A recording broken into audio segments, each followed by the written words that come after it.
Hello everyone, welcome back to another Woodworking Wisdom. Today we've got a little scroll saw project and this is part one of a two-part project. I've got my colleague Colwin here. He's going to be asking your questions, but also very much involved in this project. He's got some lovely little turnings that he's going to put on this tomorrow. So make sure you tune back in tomorrow and see that bit.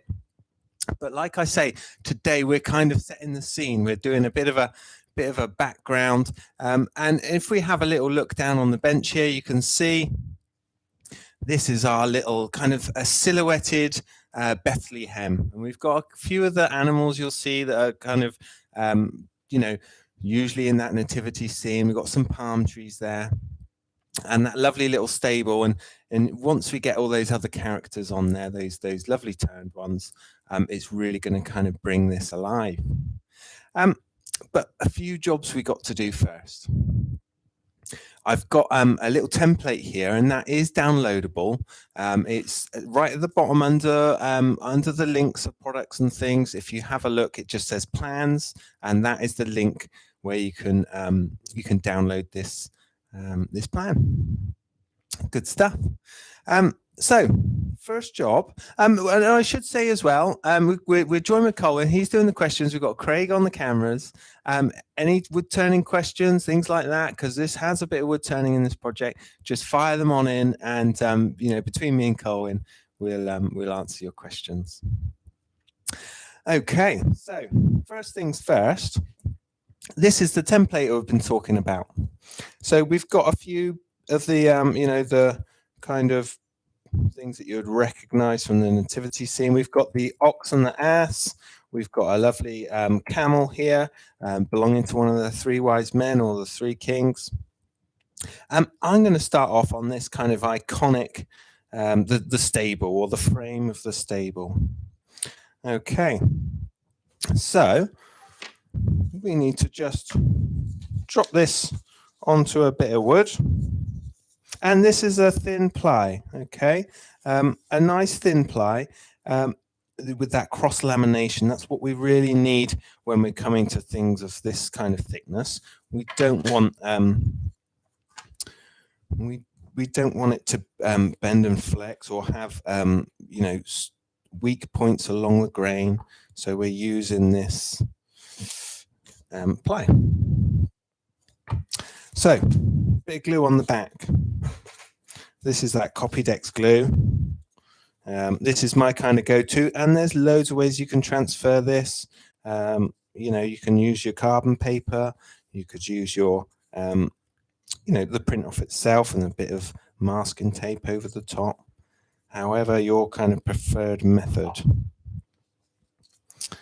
So, let's get that stuck down onto our piece of timber.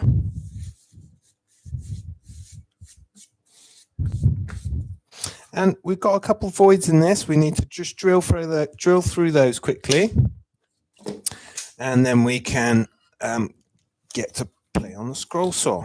So just a bit of wood in underneath, a nice thin drill bit, and we're just punching through our bit of ply. And that's it. 1, 2, 3. Okay. So just checking we've gone all the way through. That's important because we need to thread the blade through these holes in just a moment. Okay, let's come over to the scroll saw here. I've just popped my goggles down somewhere and have a quick grab for those. While Ben's doing that, I'll just say hello, and you'll have to excuse me. This is really, really difficult sat here and not being able to talk for once. So we're letting Ben take charge today and boss me around. Maria's just asking, no penguins.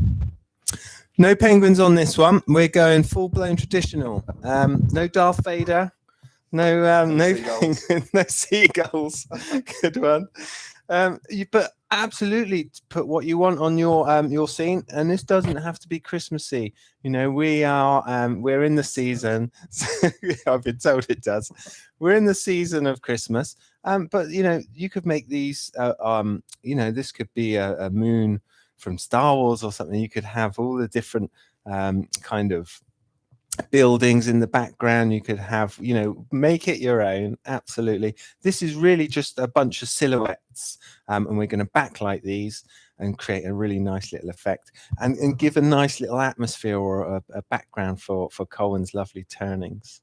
But yeah, put in whatever you like. And actually, the buildings of Jerusalem, let's come back onto this one. They look, you know, if we think about some of the skylines we see in Star Wars, you know, you can imagine some of that. Okay, so let's get back onto the scroll saw. Are we good for questions for a minute, Colwin? All good, yes. Good man, thank you. So this is the AT406SS. Lovely little scroll saw, this one. I'm just going to press my button down here. Stop that thumping. That's the cleaner on the extractor. And I'm just going to put one of these feet down on the scroll saw there. Stop us moving around. And we're good.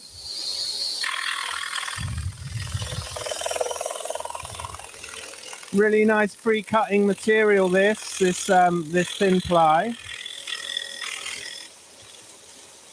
What I am getting though is that suction from the extractor really kind of holding the piece down onto the table. And we're just following these lines.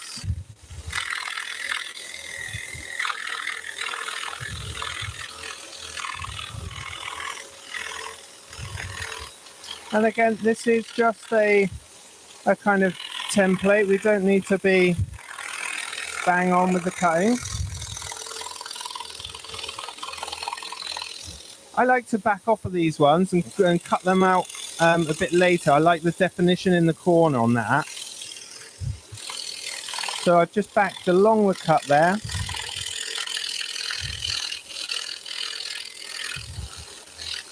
This one I'll swing around. So right on the back end of the blade there, that's what I'm going to rest on. So I'm bringing the project this way to rest on the back of that blade, and we can rotate the workpiece on that. Get it right in that corner. And then we're coming back this way. Oops.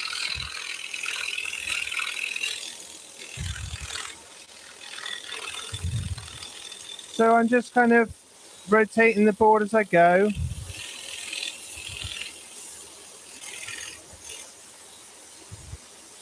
Once we get some of this material out, we won't have such a hard suction down onto the table, making it a little bit easier to maneuver. If you're getting that, you could always cut this big piece of waste out first, allowing that air to you know, to flow through the project so you don't get that kind of hold down.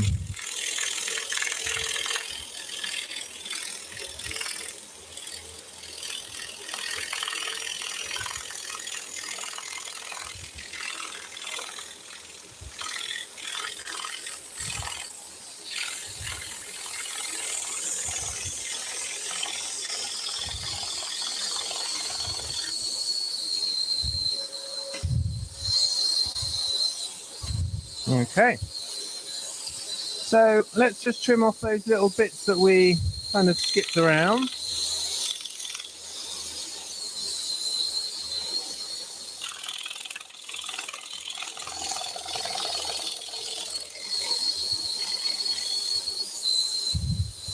Good. So you can start coming around this end.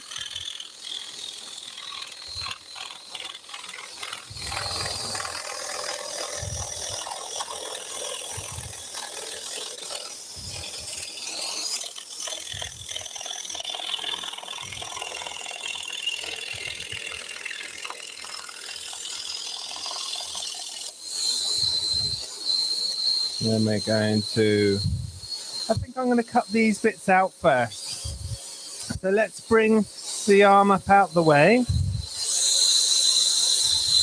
and thread that through the hole there. I allow the blade just to kind of ping back into position. Get that thumb screw back on, and away we go. So I'm going to cut up into that corner, reverse back to my drill hole. I'm resting on the back of the blade there, and then I can reverse back up my line. And then we can come across this way. Reverse back up into that corner. We can come back down here.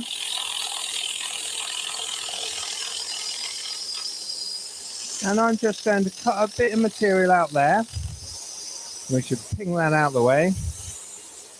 And then we can reverse into either of those corners and cut that last little bit. Nice and slow on the approach.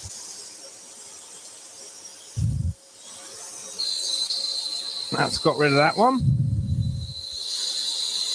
Just threading the blade through the project, trying not to bend it or kink it too much.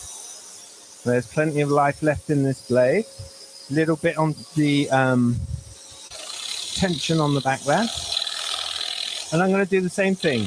So coming into this sharp corner, reverse back, rotate the workpiece resting on the back of the blade, and then into that corner we can cut along our line.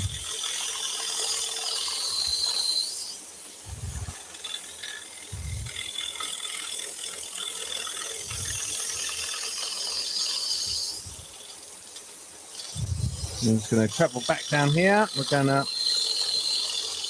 come around that curve.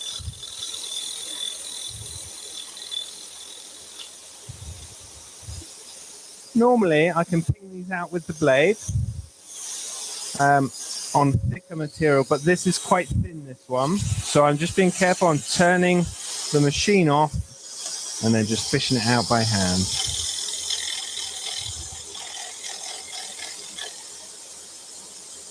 Good.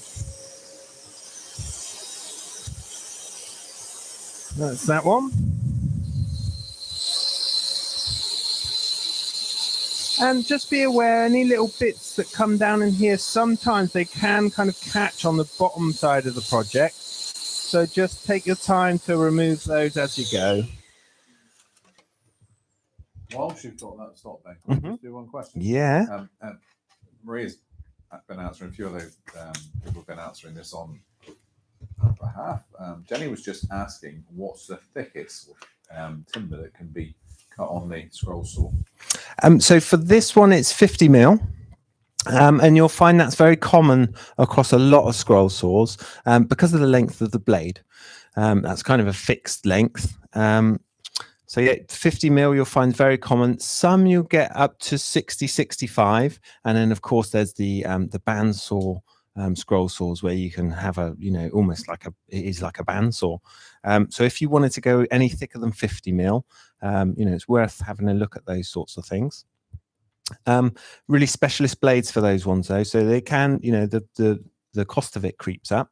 But yeah, 50 mil on this one. Same with our craft, the AC 405 SS. But yeah, generally 50 mil. All right, but that's quite a lot on certain projects. You wouldn't want to go much thicker than that. Again, we've got the strength of the blade to consider, and also the fact that the blade never leaves the project on anything thicker than that. Okay. One more thing, just for Frederick and anyone else that's struggling to hear, I'll shout a bit louder and talk into my mic. I'm too relaxed. Okay. They can't hear you, Colwin. No. Okay. So back on with the scrolling. I'm going to cut this little bit out here.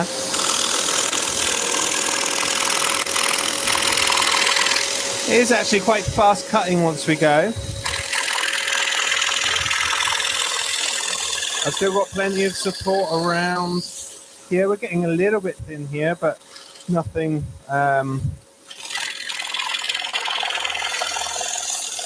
nothing that's going to kind of shatter or disintegrate. Again, using this ply gives us that extra bit of strength. We'll just fish these out.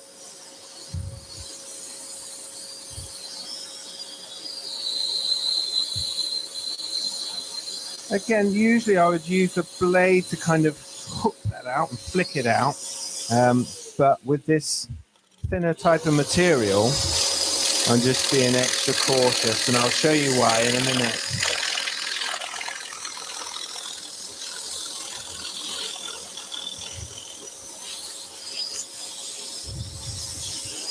See, let's come back up there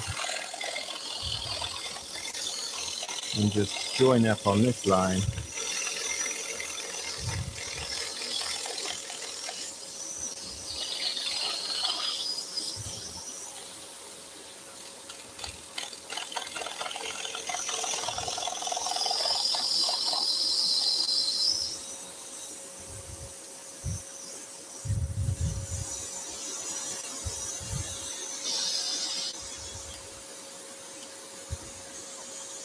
So that's the extractor just pulling that piece back down. It wants to suck down onto the table. It's still good there. Let's drop our hold down clamp.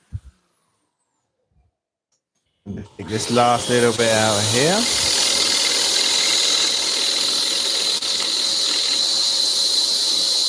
And again, this is a kind of wooden stable. So it doesn't matter, you know, the little undulations, if you've got anything a bit lumpy around the line, because it's a bit of wood, and bits of wood are generally have little knots and things taken out of them.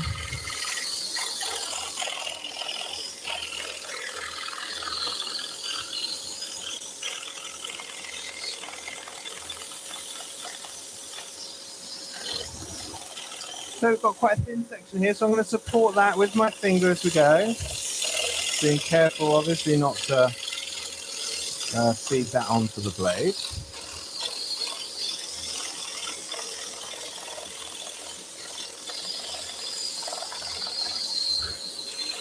Oops. I've overshot that a little, but again, it's not going to matter.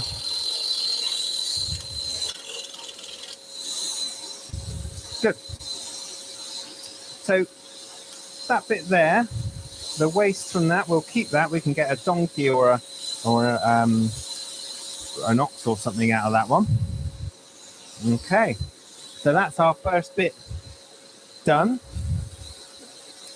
We're going to carry on now. We've got the ass or the donkey. You can see where I've cut that out of the actual template. So we're not wasting anything. We're using up these little inside bits.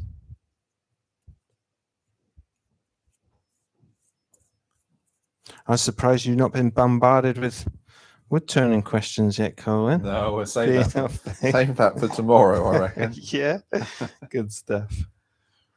Okay, so there's our little donkey. Oops, it's just smudged it across there, but that's good.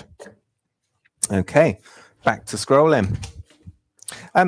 So I've got the guarding and the hold down clamp set just above the workpiece here. That's going to stop it from kind of picking up. And grab him. So being a little bit more careful with my profile of the donkey's face than I was with the stable.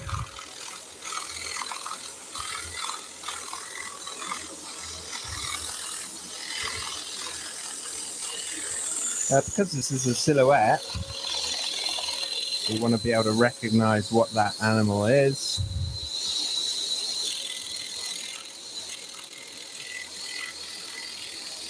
So I'm just coming down that little bit of detail in the ear, and then I'm going to catch the rest of that on the way back round. A little cut into the mouth. And then we'll back up.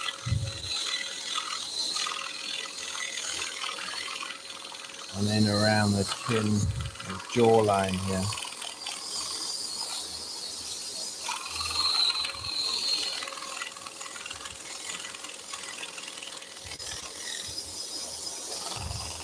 So again, rather than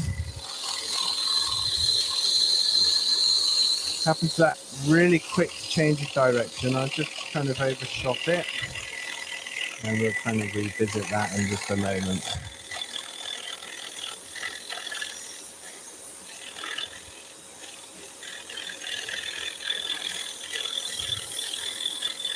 So I'm getting a little bit of wander on the blade, so just a little bit more on the tension there.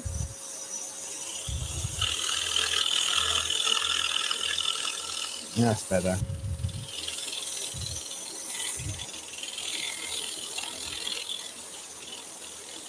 So I'm going to cut myself a little bit of wiggle room here because we've got that quite hard change in direction. So I've given myself about 2 widths of the blade, and then I can rest on the back of the blade there and just come straight across.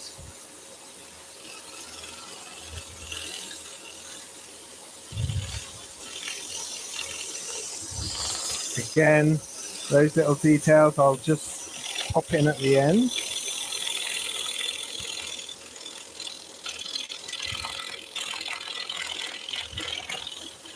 And then we've got a kind of wiggly mane. And rather than try and follow that line, I'm just going to kind of wiggle the workpiece as we go along.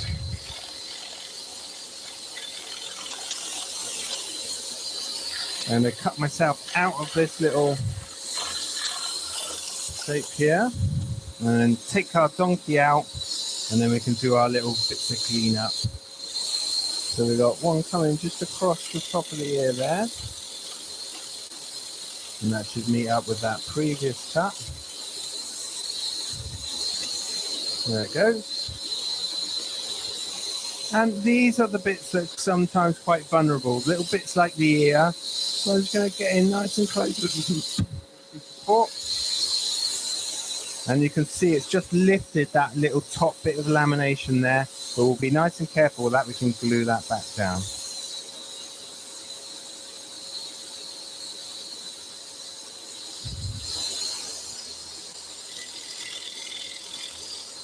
This is an old bit of a packing crate. So we're reusing, we're recycling kind of, you know, what would normally be sent off as waste.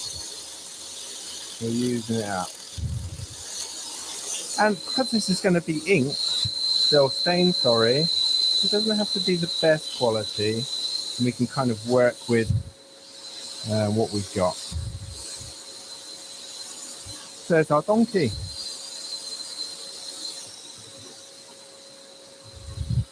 I'm going to bring that back across. Do a few How are we doing questions. for questions, Yeah, Colwin? just a few questions and a few comments. Yeah. To ask. So, do you ever use a foot pedal? I've never used a foot pedal on a scroll saw.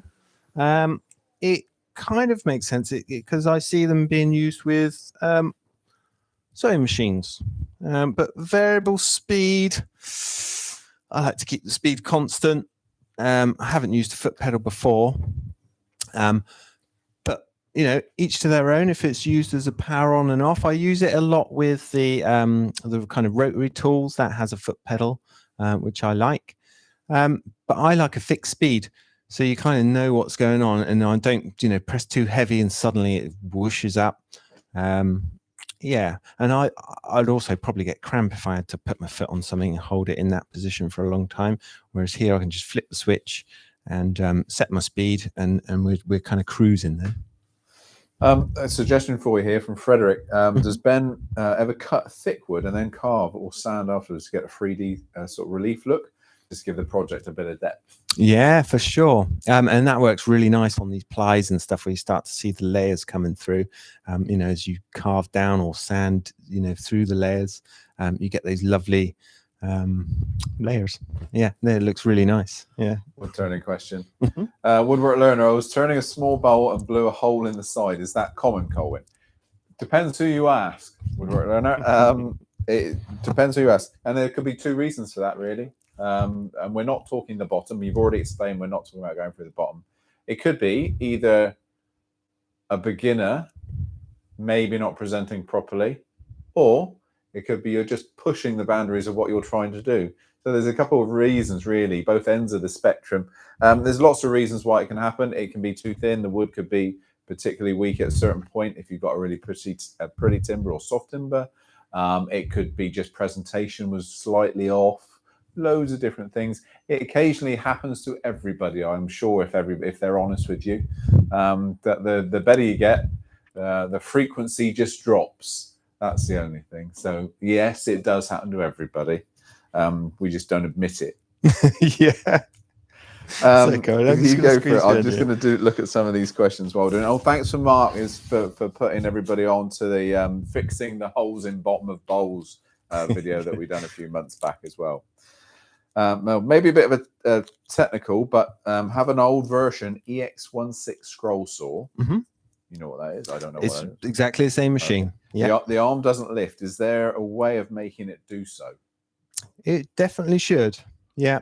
So these are kind of come from Excalibur, which was a top of the range scroll saw, and this is our version of. All of those arms should lift. If it isn't,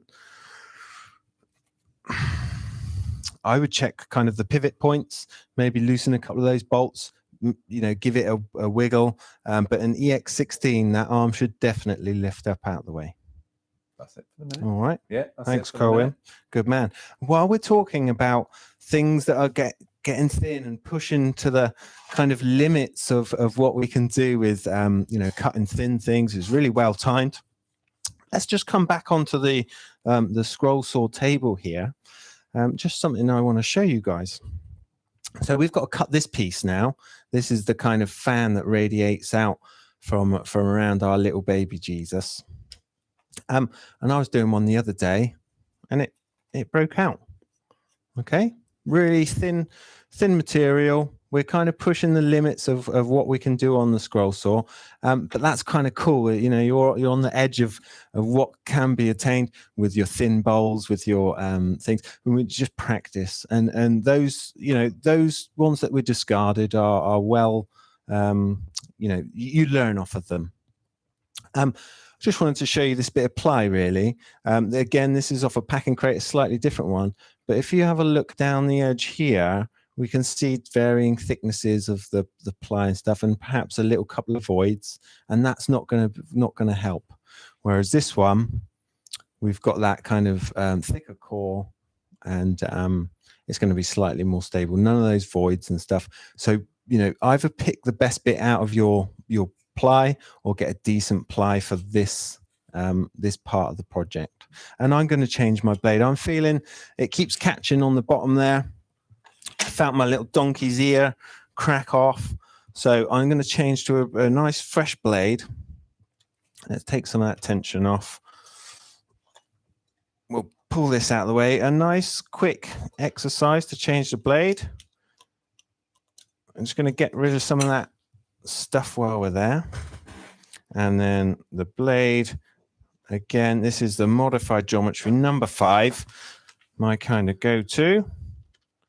And I'll just slide that into the bottom clamp there. I always give it a little wiggle, a little pull, make sure we're fully clamped on before just pinging it back through there. And actually, we need to thread it through this hole. So I won't bring that arm down just yet. Let's put it through there and drop our arm down. Fuller Blarney says to overcome the problem of that breaking, he said, have we tried model aircraft plywood? Yeah. So I wanted to make this out of kind of bits that we had around rather than go out and purchase something. But if you're finding you're having problems like that, a birch face ply, generally a lot better quality, all the modeling stuff, because they're for making little tiny components and things like that, a bit better suited. But we're kind of using up what we got up, what we got in the workshops. Okay, but yeah, a better quality ply, and you wouldn't have that kind of delamination and things like that. Okay, so this is the kind of nail biting bit. This is our little fan, and I'm gonna just switch the machine on there. And the way I'm going to do this, sorry, let me just turn that back off. What I want to do is bring that cut again into that little corner. So I'm just going to make sure we're not resting on the blade. Have a bit more of a little jiggle around, make sure we're happy and that you can still see. Yep. So I'm cutting up to that top line and into that corner. And this blade just feels really nice now. Again, reversing back into that drill hole. We're bringing the project round, resting on the back of the blade. It's not cutting anything. And then we're going to reverse up here. And we can cut this line now really accurately. Like so. I'm going to again reverse back up into that corner. I'm not putting too much pressure on that little spoke or little kind of ray, I guess. And now we're coming down and I'm cutting outside the line, giving myself a little bit of, you know, a little bit of wiggle room, if you will. We can come back and trim that off in a minute.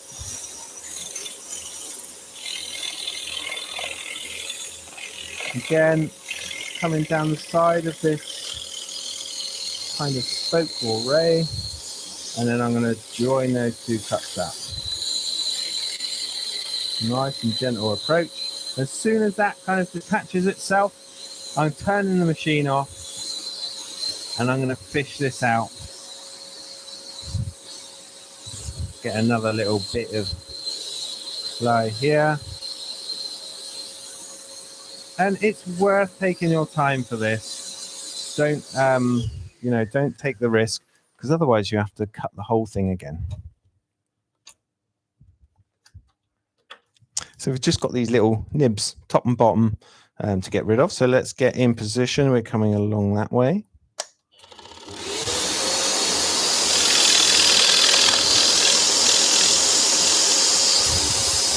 And again, that kind of slowing down before you get to the end of the cut will really help. You're good there. Just feel like this isn't quite following the line, so I'm just going to use the front of the teeth just to trim that up really gently. I can just hear it engaging, and then in that little corner too. So we've got another couple of those and we've got our fan shape. So we want to come across that way, going in there, and on. So again, up into that corner, reverse back out, swinging the project around, resting on the back of the blade now, and up into there. And you get a kind of a rhythm going, I guess, when you're doing something like this. This is a bit repetitive.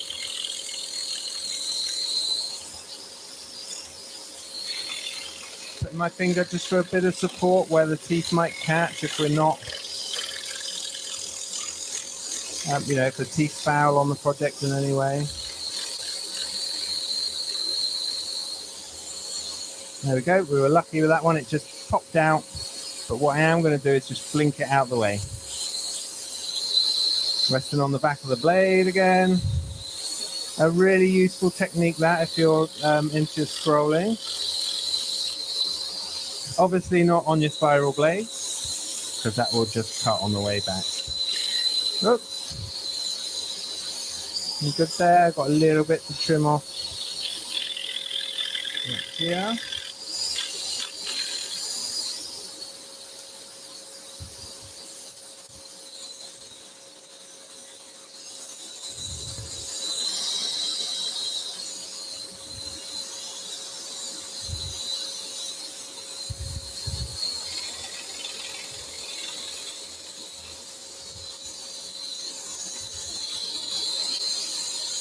I think I keep going around the long way.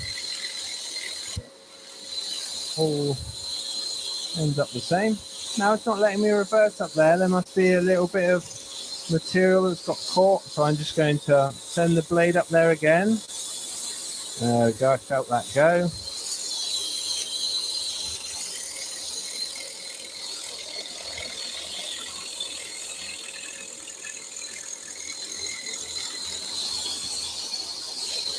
Again, finger on top for support. And then coming down this one here, a little reverse, and then join those two cuts with releasing that kind of chip. And there we go. Our little cleaner. Let's get rid of that.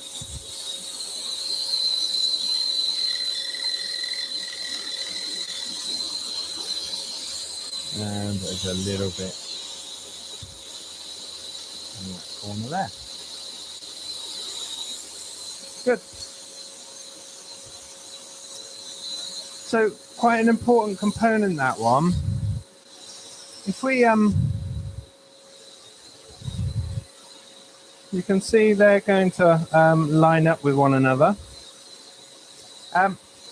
So this is going to be the inner piece of our kind of stable. And if we come back onto that that scene, Craig, on camera 3, I think. Oh, put my drill in the way. That's the kind of the bit that the light's going to shine through and give us that really nice kind of effect. That's the bit we've just kind of cut there. All right.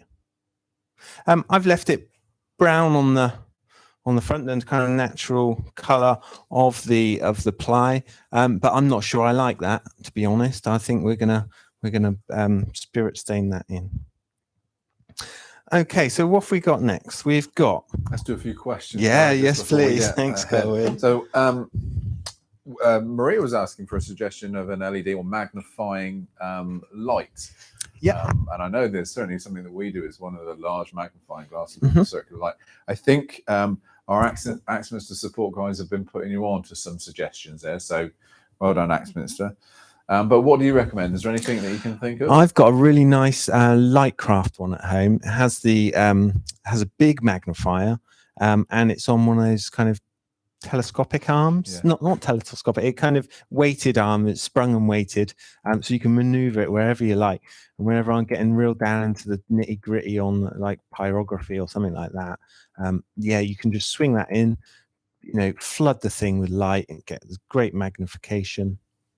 Because sometimes when I really concentrate on something that's got a lot of detail, it, you know, fuzzes my eyes out. So having that that extra bit of light and that magnifying glass really helps. So Lightcraft, worth checking out. Right, there's another question here. I think it was from Frederick, I believe. No, Martin. So I've just been given some walnut logs and eucalyptus logs. Are there any issues to look out for when turning, please? They're massive issues. So you can pretty much walnut, you can treat like any other timber. You can rough turn it and it's fairly stable. You're always going to get movement in timber and some more than others. Eucalyptus, however, is an extreme when it comes to moving, and people use eucalyptus, turn it wet to create some wonderful sculptural pieces. If you look at the work of Melvin Firminger, for instance, you'll see what I mean by that. It goes almost fungal-like in its amount of movement. So do be careful with that.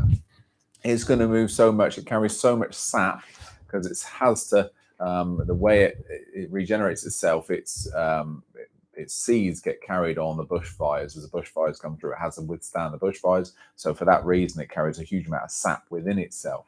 So as soon as it dries, it loses probably about 60–70% of itself. And so rather than just crack it, it'll open up big eyes. So if you're going to use it, if you're going to try and dry it, I would probably look for sculptural turnings more than anything else. So yeah, be a little bit careful with that. But it's a beautiful color. It's lovely when finished, all those sorts of things. But yeah, rough turning. There's loads of videos on rough turning. There's some that we've done as well. And there's a few more coming in the new year. So look online. That's it for a minute. Good stuff. Is that the one you showed me with all the, where they turn the little thin sections and it all goes all frilly? And, yeah, really good stuff. Cool stuff. Okay, so we're looking at Jerusalem now. In the background, we've got. Let's come back onto the template. Actually, have a quick peek at that. We've got a bit of a skyline going on, and we just kind of scribbled the windows in wherever. But again, you can make this your own. Make different shaped windows. You could put doors in at the bottom if you'd like. but this is just a really simple shape to follow around all these kind of rooftops, I guess. What I've done, I've cut that one out just to save a bit of time. So we're on the scroll saw here. I've cut the majority of that shape out, and that's just, you know, an easy peasy thing to do. I'm swapping over to a spiral blade. You can see that kind of twist in the blade. Check which way the teeth go, and they're grabbing that way. So I'm going to put the blade in just down through the table there. And a little peek underneath will tell me when I've got that in the clamp. That's good. And as you're clamping these up, give it a little bit of extra and give it a wiggle as well. Sometimes they clamp on the kind of edge of the blade, if you will. And sometimes it will kind of let go halfway through. And that, where I was clamping it there, it kind of forced it back out the clamp. So make sure you've got that grip properly. We do need to thread that through here. So let's do that. But spiral blade, and again, these cut in any direction. Make sure there's no bits under the workpiece. That can be another kind of pitfall when working on these thin plies. If you get a little bit of material in underneath the project, it kind of pivots on that, just like this one's doing. We had that under there, and it's kind of rocking on that. And that will bust out that bottom layer of ply if you've got a void under and we're not down hard on the table. Okay, so spiral blades. These cut any direction, and I like these ones just because it's a little bit quicker to use than the other type of blades, the kind of straight cutting blades. It's just really quick and easy for this to whip out these window shapes. If you wanted that ultra precision, those ultra square bits on the kind of corners of the windows, just stick with that straight blade. But for me, this is a real quick way of just removing those stops, those windows.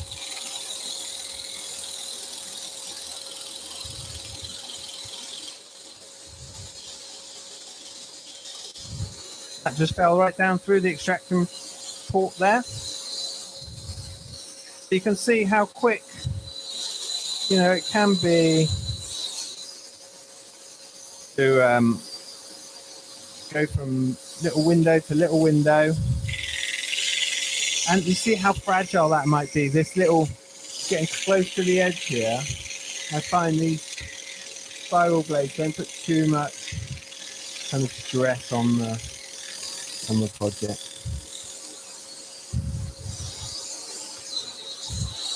And that's it. We need to just follow these windows around.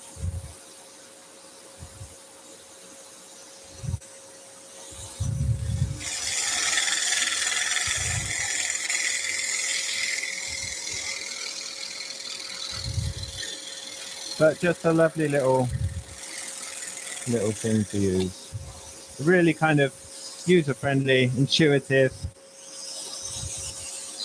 easy thing. And you would just carry that on and take all these little windows out. That's going to give you a really nice kind of pattern when you've got the light shining in behind. It's going to flood through all these little apertures and stuff.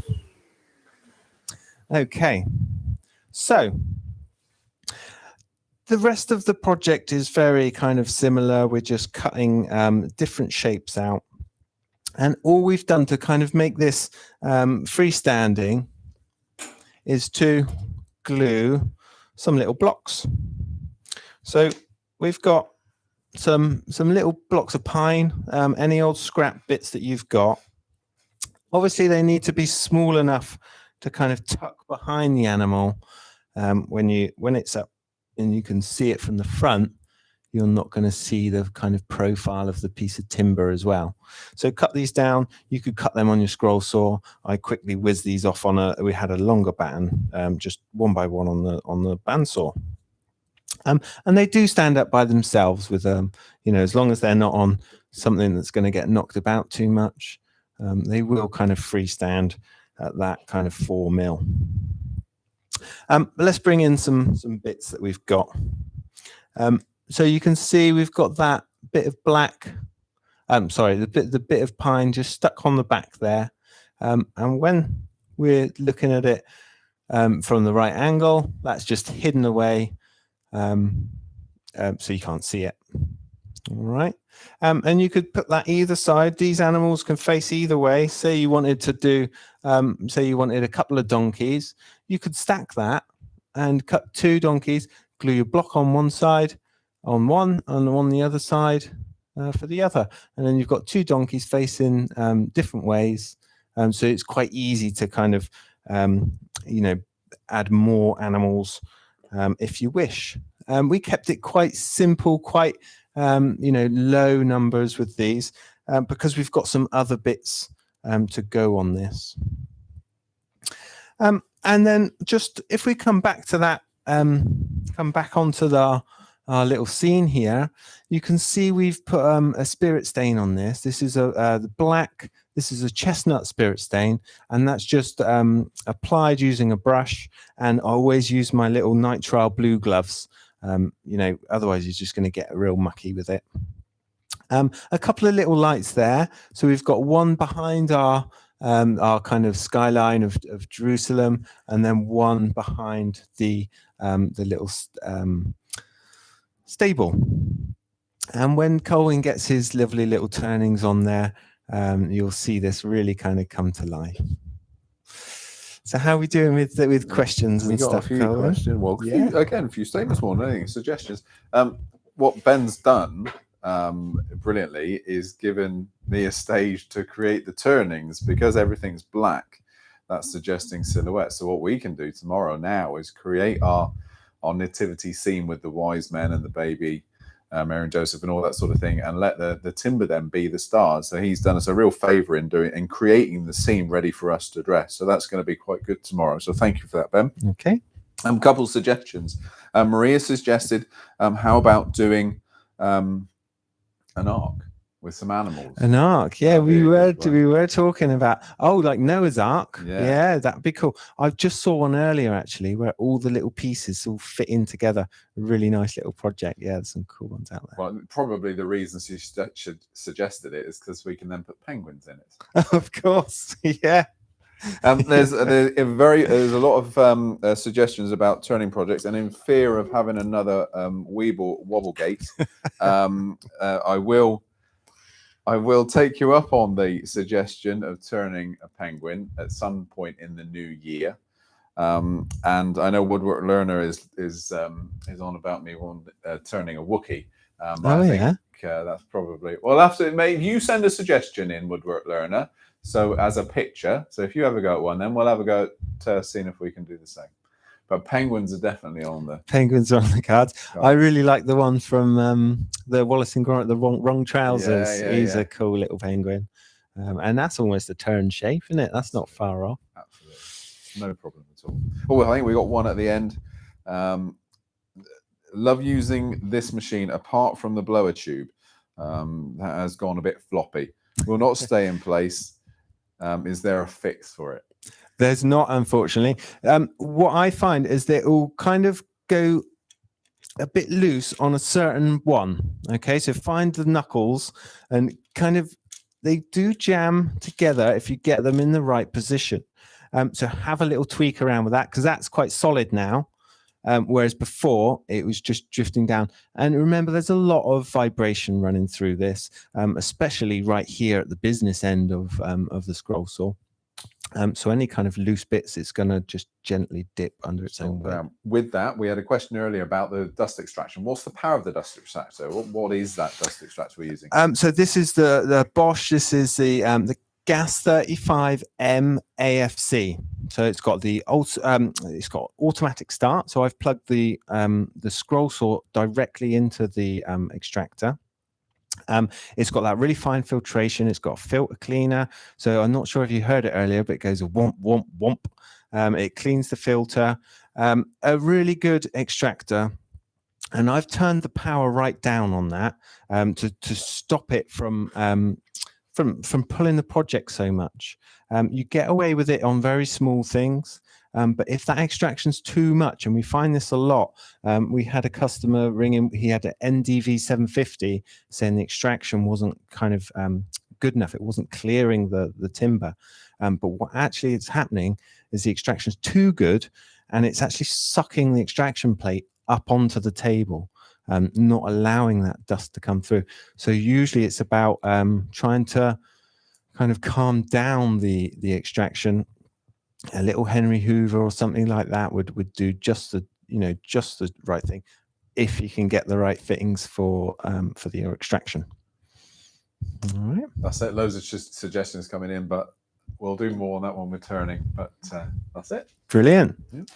Well, thank you very much for joining us on our woodworking wisdom. Please tune in tomorrow. We'll see Colwin's lovely, colourful things coming in and really kind of bringing this project to life. So don't miss it tomorrow. And we'll see you again soon for some more woodworking wisdom.